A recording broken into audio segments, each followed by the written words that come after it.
भगवान भी कहते हैं कि तुम प्रयास करो, पुरुषार्थ करो तो मैं तुम्हारे साथ हूं, और पुरुषार्थ ही मत करो, कर्महीन बन के बैठे रहो तो मैं तो किसी के साथ नहीं। कृष्ण ने अर्जुन को कहा है कि जो पुरुषार्थी हैं उनको मैं प्रेम करता हूं, और जो सिर्फ घंटी बजाते हैं, तिलक चंदन लगाते हैं, उनके पास में कभी फटकता नहीं, क्योंकि वो पुरुषार्थी नहीं। अर्जुन को पुरुषार्थी होने का पूरा संदेश है भगवत गीता। कोई मंदिर में जाके माथा टेकने का संदेश नहीं है भगवत गीता।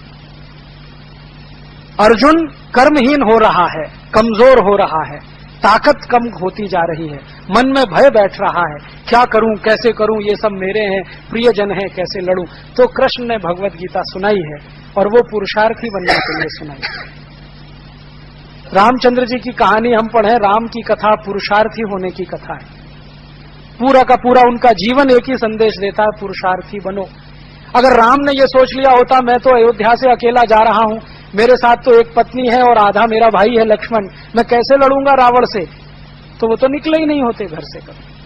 हम सब जानते हैं कि राम सेना लेके नहीं निकले थे, राम दास दासियों को लेके नहीं निकले थे, घर से वैभव और संपत्ति लेके नहीं निकले थे, अकेले निकले थे अपनी पत्नी और भाई के साथ। नहीं निकले होते तो राक्षस संस्कृति का ही इस देश में बोलबाला होता, बाकी तो कुछ होता नहीं इस देश में। लेकिन निकल पड़े, वो निकल पड़े तो भील, कोल, किन्नर, नर सब उनके पीछे लाखों की संख्या में खड़े हो गए और रावण जैसे शक्तिशाली राजा को परास्त कर दिया।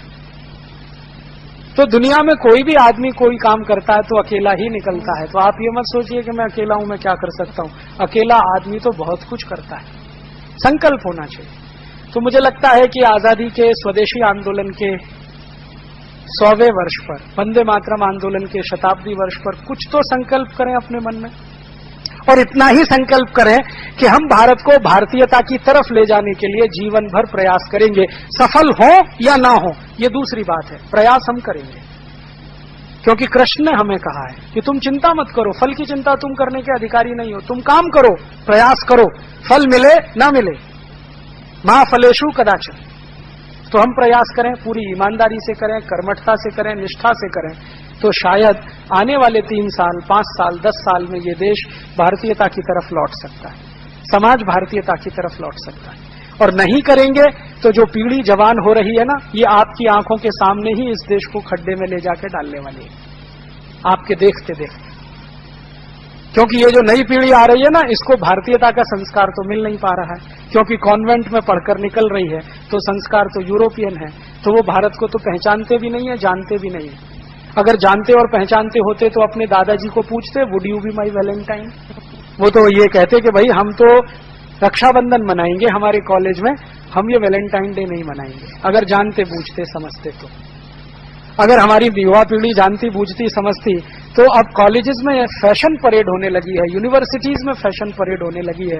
ये होता क्या, हमने अपने बच्चों को उन फैशन परेडों में पहले से ही शामिल करने का तय कर लिया है। छोटे छोटे नर्सरी स्कूलों में फैशन परेड होने लगी।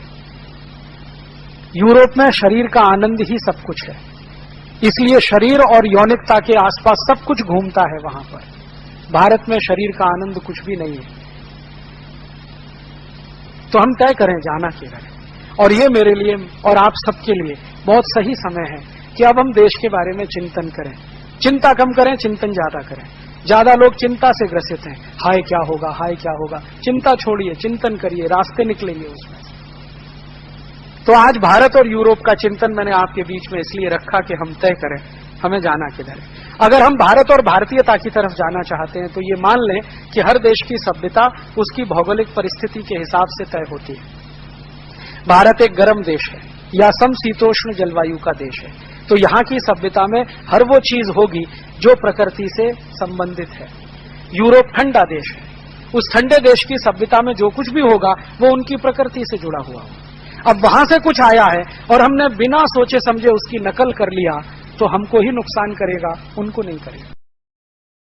आपके घर में किसी बच्चे का जन्म हुआ, लातूर म्युनिसिपल कॉरपोरेशन से आपको बर्थ सर्टिफिकेट लेना है तो बिना रिश्वत के संभव नहीं है। यहां से शुरू होती है लूट। जन्म हुआ, वहीं से भ्रष्टाचार शुरू। आपको उसका जन्म प्रमाण पत्र चाहिए, घूस दीजिए, रिश्वत दीजिए, तभी मिलेगा। और जब मृत्यु होगी उसकी, तब डेथ सर्टिफिकेट चाहिए, वो भी बिना रिश्वत के नहीं मिलेगा। तो जन्म से शुरू होकर मृत्यु तक जितनी क्रिया विधि आप करते हैं सब में लूट होती है, और यही लूट का पैसा विदेशी बैंकों में जमा होता है। और इसी पैसे का टैक्स जस्टिस नेटवर्क ने कैलकुलेशन किया 258 लाख कोटि है 2006 तक। मैं उसमें जोड़ रहा हूं 2010 तक ये 300 लाख कोटि से ज्यादा हो गया। अब हमारे सामने आखिरी बात मैं आपसे रखना चाहता हूं कि क्या करें अब हम। अंग्रेजों ने लूटा, काले अंग्रेज लूट रहे हैं। अंग्रेजों ने जो सिस्टम बनाया, काले अंग्रेज उसी को चला रहे हैं। हम क्या करें? तो दो रास्ते हैं अपने पास। एक रास्ता है जो हो रहा है अच्छा हो रहा है, आगे होगा और भी अच्छा होगा। तुम क्यों व्यर्थ चिंता करते हो? तुम क्या लाए थे, क्या ले जाओगे? ये एक रास्ता है। जो हो रहा है अच्छा है, माने पुढ़ारी लूट रहे हैं तो अच्छा हो रहा है, आगे और लूटेंगे तो और अच्छा होगा। तुम क्यों चिंता कर रहे हो भाई, लूटने दो देश को। और ये बात को कहने के लिए श्री कृष्ण का उदाहरण देते हैं। ये तो श्री कृष्ण ने कहा जो हो रहा है अच्छा हो रहा है, आगे होगा और भी अच्छा होगा। क्यों व्यर्थ चिंता करते हो? देश लूट रहा है तो अच्छा हो रहा है, आगे लूटेगा और अच्छा होगा, तुम क्यों परेशान होते हो? ये तो श्री कृष्ण ने कहा। ये हमारे देश में कहने वाले बहुत लोग हैं। मुझे कहते हैं तुम क्यों परेशान होते हो? बाबा जी को बोलो क्यों परेशान हो रहे हैं? योग करें, प्राणायाम करें, आयुर्वेद को बढ़ाएं, फैलाएं। ये लूटने के लोगों को पकड़ने के लिए क्यों काम कर रहे हैं बाबा जी? मुझे कहते हैं, फोन बहुत आते हैं, पुजारियों के फोन बहुत आते हैं। वो कहते बाबा जी को मना कर दो, ये सब ना करें, भ्रष्टाचार के खिलाफ कुछ नहीं करना, व्यवस्था परिवर्तन की बात ना करें। वो तो योग सिखाएं, प्राणायाम सिखाएं, बहुत अच्छा है, हम भी उनका सम्मान करते हैं, सारा देश करता है। ये भ्रष्टाचार की बात मत करें, ये मुझे कहते हैं और मुझे सुनाते तुम क्यों परेशान हो, व्यर्थ चिंता क्यों करते हो, जो हो रहा है अच्छा हो रहा है, आगे होगा और भी अच्छा होगा। तब मैं उनसे पूछता हूं कि श्री कृष्ण ने ये कब कहा था, ये तो बताओ। कोई भी बात जो होती है उसका कोई संदर्भ होता है, कंटेक्स्ट होता है। कौन से संदर्भ में श्री कृष्ण ने यह कहा था? श्री कृष्ण ने यह तब कहा था जब अर्जुन युद्ध लड़ने को तैयार नहीं, अर्जुन को युद्ध के लिए तैयार करना पड़ा और श्री कृष्ण ने उसके लिए 18 अध्याय की गीता सुनाई। और युद्ध के मैदान में, ध्यान रखना, बेडरूम में नहीं, बेडरूम में नहीं, ड्राइंग रूम में नहीं, डाइनिंग रूम में नहीं, लिविंग रूम में नहीं, युद्ध के क्षेत्र में, युद्ध के मैदान में गीता सुनाई है उन्होंने।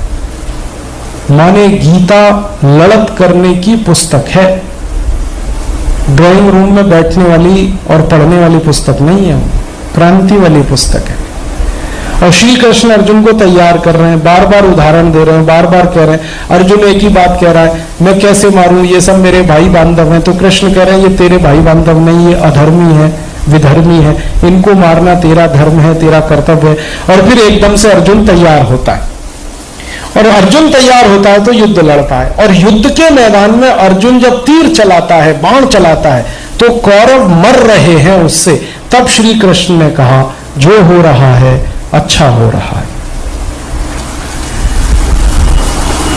जो हो रहा है अच्छा हो रहा है, आगे जो होगा और भी अच्छा होगा। माने कौरव मर रहे हैं, अच्छा हो रहा है, आगे और ज्यादा मरेंगे और अच्छा होगा। अर्जुन तू व्यर्थ चिंता मत कर, तू मार इनको, ये तेरा काम है।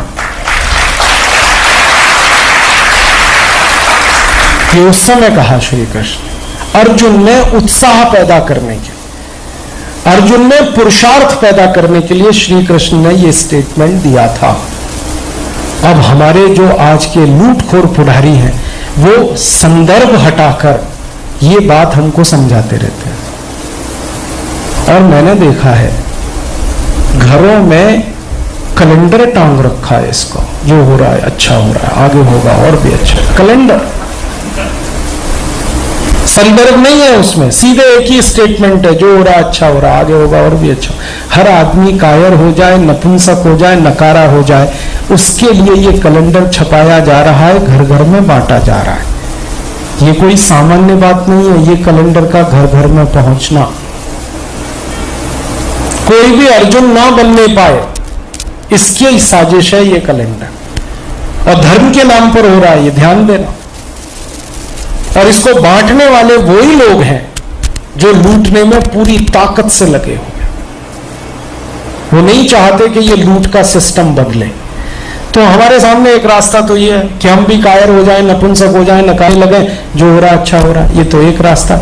और दूसरा रास्ता है जो श्री कृष्ण ने अर्जुन को कहा, मार, ये कौरव विधर्मी है, अधर्मी है, इनका नाश करना तेरा धर्म, तेरा कर्तव्य है ये। और तू सोचना छोड़, मेरे ऊपर छोड़, मैं सोचूंगा तेरे क्या होने वाला क्या नहीं, पहले इनको मार। तो दूसरा रास्ता ये है।